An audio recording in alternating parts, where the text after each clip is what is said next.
Hello and welcome on the barricades. My name is Stanislav, and I'm your host. And today, as usual, we've got the co-host of the program with me, Maria Chernat. Hello, Maria. Hello. And we've got a special guest. But before I actually tell you who he is, I want to give you a bit of a context regarding why we are actually having this person. So, in mid-January, we witnessed a series of events that were to put it mildly, well, I would say bizarre or slightly bizarre from a diplomatic standpoint.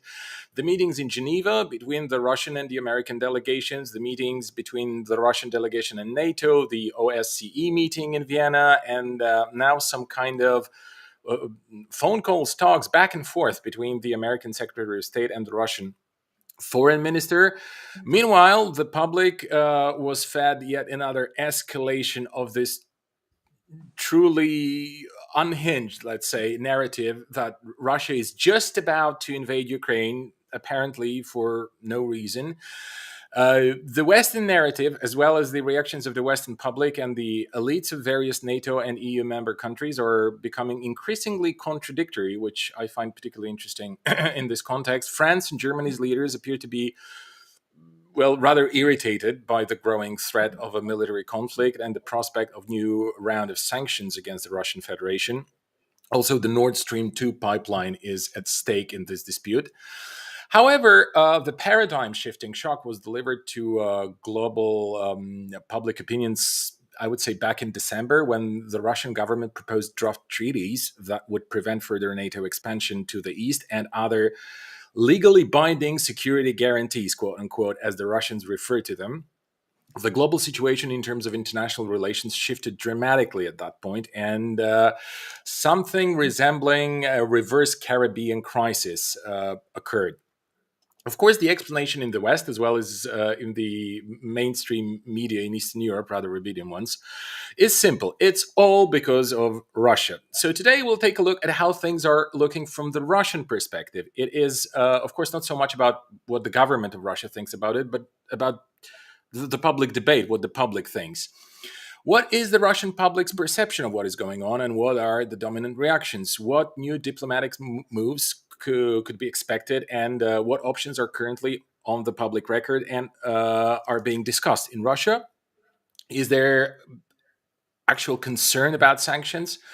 So we'll talk about this and more with our special guest. He is a political scientist from Russia. He graduated from Moscow State University and went on to earn a PhD in international researcher database. He is frequently described as a scholar deconstructing nationalism and populism. He is the author of several books and reports on current Russian, Ukrainian, and European politics, including neo-Nazis and the Euromaidan. He is also a member of the elections monitoring NGO CISEMO, as well as a member of public diplomacy organization. He appears frequently as a guest and commentator in Russian media outlets. Welcome to the show, Stanislav Byshok. He's good enough to join us. Hi. Hi there. It's great to be with you again. Right, thanks a lot. And let me come up here with the first question. Before we get your overall assessment of the current situation, let's focus for a while on the most recent developments, namely the meeting between Blinken and Lavrov, which I mentioned briefly in my introduction, as well as the kind of request to delay the written responses that the Russians demanded from the Americans vis-a-vis their draft treaty proposals. So it's a little confusing. I mean, the week before, when all those meetings took place, was confusing. But this is particularly confusing ending. Like, what is it all about, really? Do you anticipate that the Americans could perhaps come up with anything new in this context? Well, I expect them to come up with anything old because at the end of the day, I mean, first of all, why Russia wants this written answer? Because one of the main pillars of anti-Western narrative of the last, let's say, 30 years in Russia is that the West betrayed the Soviet Union, betrayed Gorbachev because Gorbachev was given guarantees, but just in speech, not written guarantees, that NATO will not expand after the unification of Germany, right? But Not that 1 inch. That was the not phrase. one, Not one right? inch. And No. so that's, I mean, in the 1990s, it was just very popular among, let's say, patriotic fringe of the Russian media and of the Russian like public speakers. But just starting from, let's say, mid 2000s, this narrative gained more prominence in official statements by President Putin and others. So in this case, this idea that all our agreements should be written on paper, I mean, it comes from that trauma, so to speak, from this Gorbachev-related trauma. As for the current meeting between Lavrov and Blinken, well, let's say I'm cautiously optimistic because given the dire situation we're in our relations between Russia and the United States, I mean, everything short of abruptly leaving meeting with banging on doors, etc. I mean, everything short of that is a good thing and is a sign that two sides, at least they sort of agree to even agree to disagree. And in this case, I mean, generally speaking, despite the fact that the Russian officials said that they have come to no conclusions. Well, that's exactly. Please let me just interrupt you here because that's precisely the point here. I feel for the Russians. I mean, except for everything you explained about those draft treaties, of course, that it's a matter of having something written down and signed in order to be able to refer to that later on instead of just some talks somewhere. Was it in Reykjavik? I think that Baker gave that promise about not an inch to the east. Anyway, but it's not the first time that the Americans are offering the Russians to talk about something. And the Russians have had enough of this, I feel, over the last 2 years at least, when they were saying, that's my impression at least, please push back against it if you feel that this impression is not correct or superficial. But my impression was that the Russians are saying, okay, but what are we going to talk about? Like what's the substance going to be of those discussions? So now the Russians are clearly coming up with some substance to discuss. And yeah, like, do you feel this interpretation is correct? Well, I think it is quite correct. But generally speaking, I mean, you see, I mean, diplomats they talk.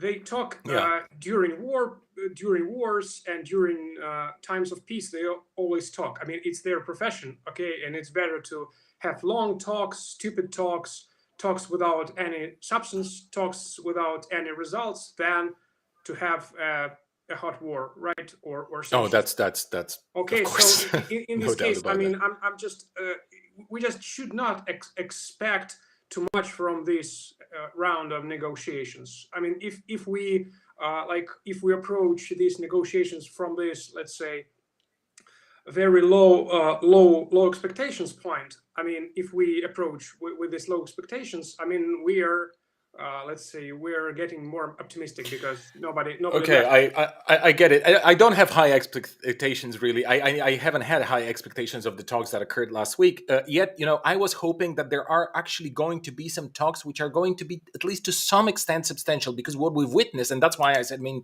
my introduction it was a bit bizarre, is that the Russians came forward with those treaties and were asking for feedback. What does the American side think about it, and so on and so forth, and same about NATO and. But in fact, the Americans, they seem to be actually banging their their fist on the table, going like, "Oh, move away your army from the Ukrainian border. Do this, do that," or they asked for some reciprocity. In vis-a-vis the kind of treaties that Russia was offering, and I'm wondering what kind of reciprocity. Like Russia seems to be put basically. In a situation where it cannot make any further concessions. I Why mean, not? the next I mean, come the next on. concession would be something like, I don't know, giving up or something. Yes, of So course. There yeah, are always yeah, of course they could just maybe surrender to the West or something. But I'm yeah. wondering what There is always the possibility.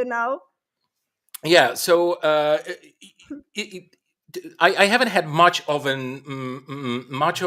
hope that things are going to be great and that some great conclusions are going to come up. But I had higher hopes. than what actually happened. And the result was also this rejection from the side of the Americans made another idea being floated, which is that there could be military installations, perhaps military bases or military equipment, Russian one, sent to countries like Venezuela, Bolivia, or Cuba, which clearly irritated the Americans very much. And is this something really actively discussed in Russia? And of course, in the government and I don't know, in the media, in the public space in general? Well, it's not really discussed. I mean, and if it is discussed, it's discussed like an anecdote or something like this. Oh, we can send our military equipment to Cuba again, so as to relieve this Cuban Missile Crisis, because they will fear us then. But it goes like a joke, not like a real strategy. But generally speaking, I mean, one of the reasons why the Russians and the Americans talk past each other in relation to the security issues, the European security issue, is that when the Westerners and when the Russians speak about European security, they mean different geographies. When Europeans, generally speaking, speaking about European security, it's generally European security against Russia. Okay, so it's NATO plus certain countries which are not member states but which are aspiring, like Ukraine, for example. So to secure this entity from Russia, from Russian aggression, because let's be frank, nobody is afraid of Iran attacking somebody. I mean, some European country or invading it, or I don't know, Libya. When Russians speak about European security, they mean the security of Europe plus Russia, not against Russia. So it's a Eurasian security against, let's say, against international terrorism, or against cyber threats, or against, I don't know, pandemics, for example. That's the problem. So in this case, I mean, Ukraine, of course, is if you speak about European security against Russia, of course, Ukraine should be protected against Russia, because Russia is threatening, so they say, is threatening Ukraine. But if we speak about like global Eurasian security, in this case, I mean, Ukraine could be like part of this project. Okay, so and when we speak about like these hybrid forms of warfare, like sending missiles to Venezuela or some other place, I mean, I think generally it's off the table, because Russia is not the Soviet Union, and basically, I mean, despite the fact that Russia is not a democracy, still the Kremlin relies on certain like public attitudes, opinion polls, etc., etc. And generally speaking, I mean, Russians, they are fed up with this sanction regime and whatnot, and nobody wants. Right. So we're going to talk about the sanction. Right. We're going to talk about the sanctions in the second part of the program. I just want to close this segment here by asking whether there is any anticipation. What are the next steps going to be on the part of Russia? Because obviously, whatever was put on the table 2 weeks ago during those talks in Geneva, that was something that it was obvious that NATO is going to reject that, because NATO would lose its face and the remnants of credibility that it has, had it agreed to remove whatever installations or military bases or whatever upon a request from Russia, right? So it was obvious that things aren't going to work out the way it was designed according to the documents and treaties and so on and so forth. So I'm wondering, is it a long play? Is it a long game of chess, the Russian national sport, I guess, that is in play, is being played out here, or is it just a one-off thing and we'll see how things go? What's your take? Well, I think grand narratives and grand strategies are something political scientists or conspiracy theorists talk about, but those. Oh, you're a political scientist, aren't you? Yeah, but those. But I do not work in the Ministry of Foreign Affairs. But I know people who work, and they are not, let's say, mildly, they're not big fans of grand strategies. Hmm. They live Hmm. day to day life, so they just react. They do not like live this long. They just like react day after day. But what I'm thinking in this respect, I think that well, generally speaking, I think Russia has showed enough nerves and enough muscle on this on the Ukrainian border recently, and also will have a joint military drills with Belarus on Ukrainian border, on northern Ukrainian border. Just next week, I guess. So it's one of the tools to irritate the global West or NATO, so as to show that our resilience to push towards like accepting at least some of our proposals is real. But generally speaking, uh, if you watched the recent press conference by President Biden, A he terrible spoke one. about Russia, and what surprised me is that he spoke about Russia very mildly. Yeah, and he also mentioned that it's going to be small incursion, not great invasion, some kind of itsy bitsy invasion. I thought it was Yeah, but very funny, generally, really. what I liked about this press conference is that you can reject something in speech, but it's at the same time accept this very thing in action. Because when speaking about Ukraine's NATO perspectives, he said that it's off the table not because we will reject it anyway, but because at this point is not ready to join. In this case, he agreed de facto. He agreed to not to extend NATO and not to include Ukraine and NATO. So in this case, Russia sort of won. It doesn't mean that. It was on the table before the Russian ultimatum or whatnot. Also, he said that we can discuss these missile defense systems and their details Positioning. about their deployment. Of course, it's up to debate. And for Russia, I think it's the central part actually, because what Russia is afraid is not, with all due respect, is not Bulgaria or Romania. What Russia is afraid of is American missile systems, okay, Right. and whether they will be deployed like closer to Russian borders. And by the way, Romania and Bulgaria are mentioned in some of Russia's, let's say, official speeches related to these like security guarantees. Are you ready to demilitarize, guys?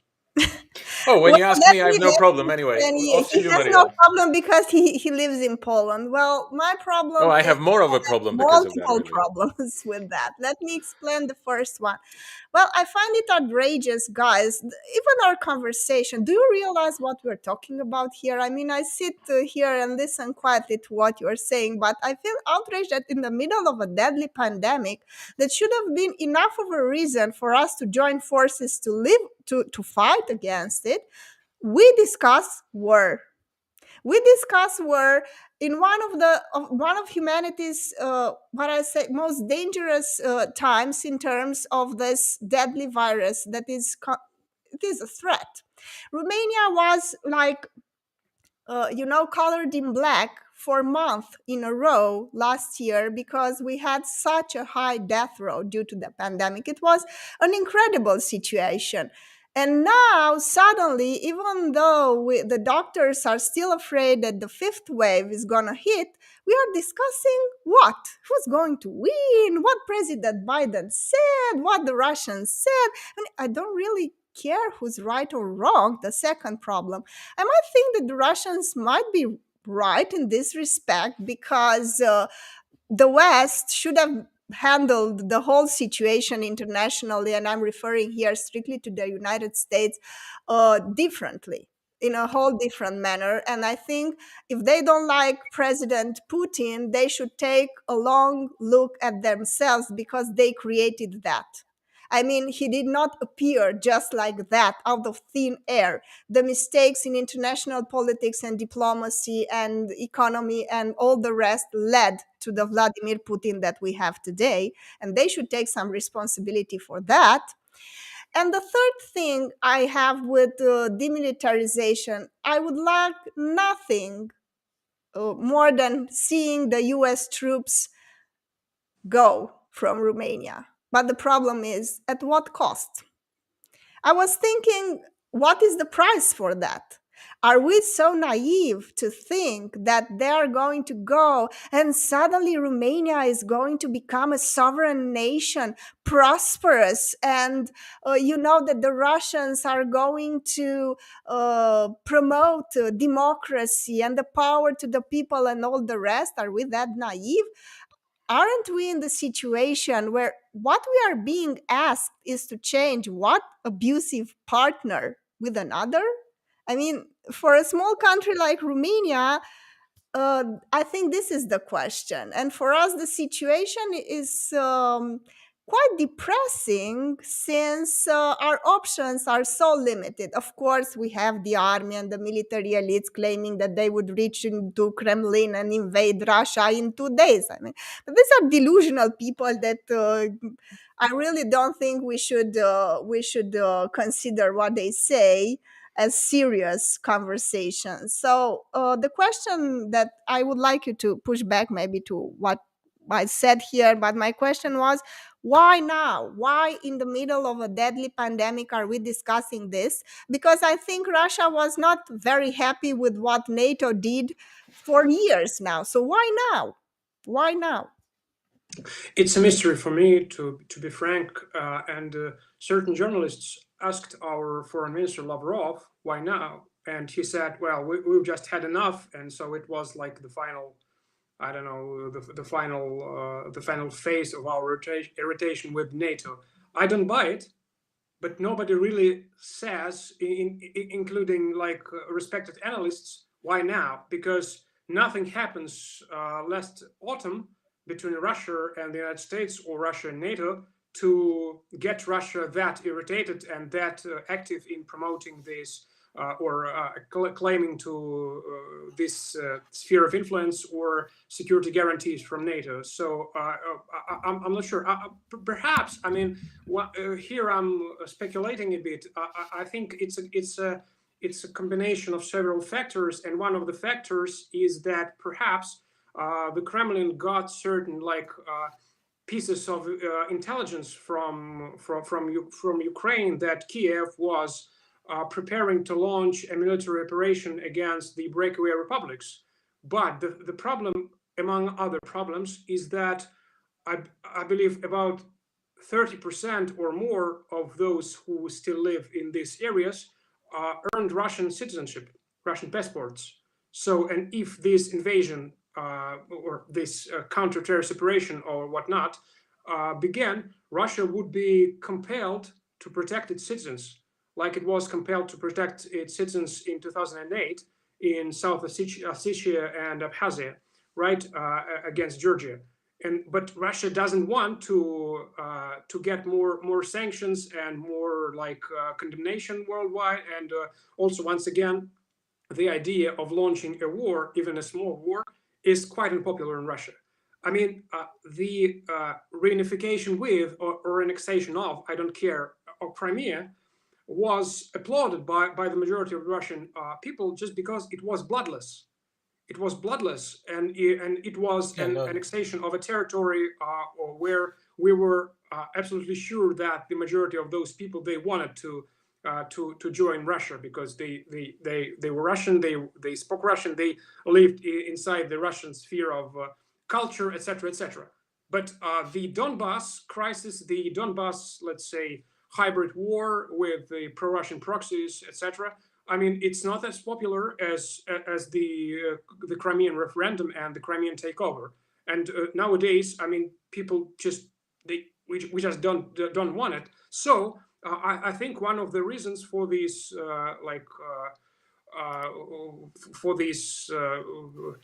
talks about security guarantees is that Russia doesn't want to to invade in earnest, but wants to protect its nationals there in these breakaway republics. So I mean, I believe it has to do with this, but I'm not an insider, or it's just my interpretation of the fact. But I would like to ask you, don't you think this whole diplomatic talk and this whole ideas that the Russia put forward, including the fact that NATO is supposed to withdraw from Romania and Bulgaria, just some sort of, how should I say, cloaking, an attempt to cloak its real intentions, and that is to say, for the internal public, look, dear Russian citizens, we tried, but NATO wouldn't listen, so we are compelled right now to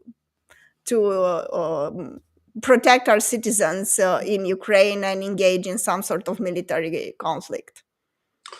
Well, I'm not so sure that Vladimir Putin and his close circle, they really want this to happen. So it's not just to buy something to the general public. It's, I think, the lack of desire to invade. And once again, I mean, this deployment of massive Russian military forces on Ukraine's border for several months, it was a show of force. I mean, it was not done covertly, right? So it was intended to be seen and to be feared and to be discussed worldwide. If I could just weigh in here, because to me it's a repetition of the April last year's scenario, in a sense that, you know, Russia was being provoked to a certain extent by the moves on the behalf of the authorities in Kiev, that they were indicating that they could actually invade those breakaway republics, like under the pretext of an anti-terrorist operation or whatever you want to refer to it.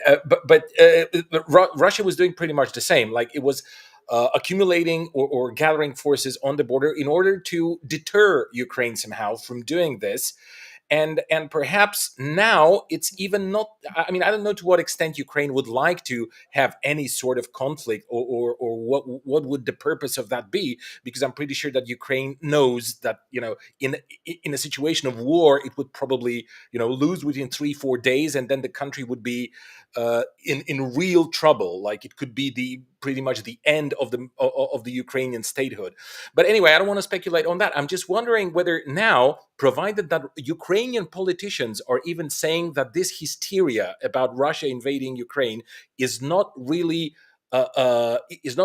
doing any good to any kind of processes that Ukraine is involved, that, you know, perhaps it's the Americans, or I don't know, the collective West, as the Russians like to say, trying to instigate some kind of provocation, false flag, I don't know, something to provoke Russian reaction, and then, of course, to go ahead with all the sanctions, Nord Stream 2 and stuff like that, which I want to talk about in the second half of the program, but just briefly.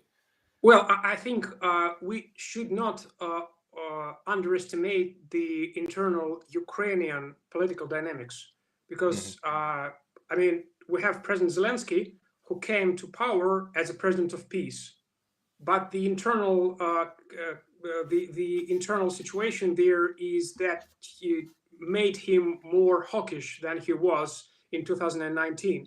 Moreover, his main opponent, the former president Poroshenko, now is considered to be the leader of the party of war, and he harshly criticizes the current president for being too weak on this republic and too weak on Russia. And I mean, this situation, I mean, makes Zelensky, be or at least sound more hawkish than he perhaps wanted to be, because he's in a situation of a never-ending political debate inside Ukraine. So I'm not sure that anybody from Washington can call Zelensky or anyone else and to demand make some provocation against the rebels in the East. I'm not so sure it works this way. Generally, it's just do not underestimate Ukrainian internal political dynamics. Yes, I would say so, because Zelensky is in an impossible situation. If he wants peace with Russia, then he has his crazy right wingers on his throat saying, "Oh, you are to be a traitor," and so on and so forth. So he's probably afraid of losing the power due to the internal right wing extremists that are dominating the political arena despite what the Western media is saying, that that is a democratic country and there are no right wing forces there, and so on and so forth. And if he doesn't, he's also in an impossible situation, because, as Boyan said, Nord Stream 2 is bypassing and it's not going through Ukraine anymore. And there are also the breakaway republics. So the situation for him is kind of impossible. And since he has no experience in real politics, being a media personality, this also works to his disadvantage. Now, for the last question here, you see, we are in this situation, and I invite you both to think about it. We progressed so much technologically since the end of World War II, isn't it? I mean, in terms of technology, we progressed so much, and yet the press and the political elites are still discussing in the same terms. Who are the dominant states? What are the states that had to be dominated? How are we sharing, the spheres of influence? So nothing changed in terms of the general mentality in international politics. So my question is, did the intellectual landscape in Russia change? Do you have elites that are fighting for peace, that oppose these ideas of with different vision? Do they oppose this militaristic and how should I say, hawkish perspective in international relations? Do you have something like that? Yes, we have certain public intellectuals who are strongly against war and who just advise the same stuff you just said. So we're living in the 21st century. We have a lot of problems like climate change, pandemic, etc., etc. Why should we stick to the outdated worldviews and all these spheres of influence, etc., etc.? I guess that the most popular Russian political scientist slash public intellectual is a female, by the way. Her name is Yekaterina Shulman, Catherine Shulman. She's a doctor of political sciences, and she's a frequent guest at many of Russian political talk shows and radio shows, etc., etc. So she is strongly advised against all this like militarization, and she is quite popular. Right. Generally, I agree with you that these, like the way we perceive the world and international relations is somewhat, let's say, prone to inertia. Yes, nowadays the situation is different from the 20th century. Of course, people are people, but still, I mean, given the fact that nowadays, unlike like 100 years ago, we think that war is something to be avoided at any cost. That's changed. Unlike, I mean, there were a lot of celebrations at the beginning of the First World War. I mean, in all the capitals and all the countries, because everybody believes that they were on the right side of the battle. They were like fighting for the right cause, and at the same time, everybody believed that the war will end in a couple of months, right? So nowadays the situation is different, right? And in this case, I mean, both Russians and Americans and Ukrainians understand it. So yes, Yeah, but there are elements in international politics that have a major incentive for war, and I'm not talking only about the American military-industrial complex. There are other centers, of course. So this, I think, also plays a role in the sense that there are powerful centers that are actually interested in having a constant conflict, an ongoing constant conflict. Do you agree with that? well, I mean, if we extend the term war, the idea of war is as to like if we use the word war in the most wide meaning, including like situations wherein there are no casualties, but you just cannot deploy your troops because your command and control areas, they are, let's say, their electricity is turned off, for example, right? Can you call it a war where nobody dies? I mean, if it's a war, I can applaud this war, actually. I mean, in this case, I mean, we live in a more humane world where, I mean, even the sanctions regime, okay, we use, in Russia at least, we use the term sanctions war, but I mean, it's laughable. For a person who knows something about the Second World War, I mean, if in your war nobody dies, it's a great war. Let's make this worse. All right. Okay. So this is it for the first part of the show. Thank you so much for being here with us, Stanislav. We did the unthinkable. We actually discussed Russia with a Russian. Hey, I think this is a wonderful idea. And I think a lot of media outlets should do that more often, because this is also a way to fight the war and this constant polarization that the media is selling us, this constant hatred and this constant paranoia. So Russia is a big country, dear viewers. You might find somebody to talk to that could offer you a very balanced and nuanced perspective. And this is a way Or at least a different one, even if it's or at least a unhinged. different one, even if you don't agree with it. Dialogue and discussions are good, actually. Thank you so much for watching, and we'll see you all in a short while for our next segment. That's right. And don't forget to subscribe and click all the buttons that you feel is necessary to click. And don't forget to go to our Patreon page, patreon.com/thebarricade, to help us out financially. Thanks a lot. See you in a while.